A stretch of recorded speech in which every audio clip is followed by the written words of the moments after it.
Bonjour, je m'appelle Massimo Vittori et je suis le directeur général d'Origine. Origine est l'Organisation mondiale des indications géographiques et représente aujourd'hui 600 associations de producteurs de quelques 60 pays autour du monde. Quand vous pensez à des produits comme Parmigiano Reggiano, Champagne, vous avez des produits qui sont réputés auprès des consommateurs grâce à leurs caractéristiques, à leur qualité.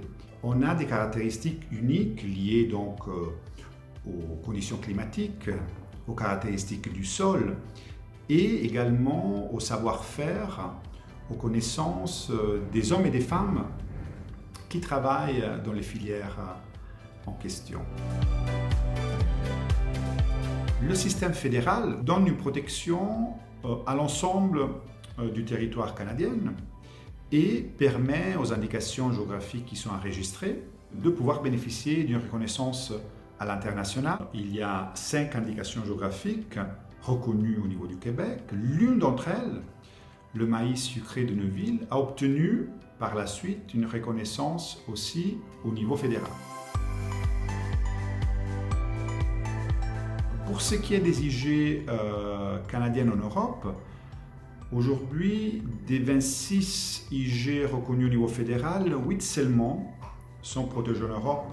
Donc on peut s'attendre sans doute à une augmentation du nombre d'IG canadiennes protégées en Europe dans les années à venir parce que, à la fois dans le cadre du traité sur le vin et les spiritueux et également dans le cadre du CETA, il y a des procédures pour permettre donc un élargissement des listes d'IG protégées.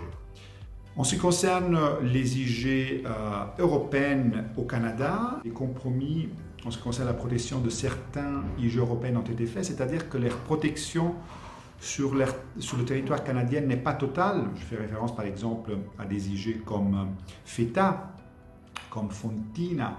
Des opérateurs canadiens qui avaient utilisé ces noms avant la conclusion de l'accord CETA pourront continuer à les utiliser avec donc une référence claire au fait que ces produits sont faits au Canada et sans référence à des symboles de la culture des pays concernés, notamment dans ce cas la Grèce et l'Italie. Pour répondre à cette question, j'aimerais bien analyser certains éléments, notamment la taille du marché européen, qui représente aujourd'hui quelques 500 millions de consommateurs, la facilitation du commerce, troisième élément, la protection des noms géographiques, et quatrième élément, l'importance que les consommateurs européens, mais pas seulement européens d'ailleurs, c'est une tendance mondiale, attachent de plus en plus à la durabilité. Donc je pense qu'à la lumière de ces considérations, la réponse est oui. Le marché européen peut être très intéressant pour les IG canadiennes.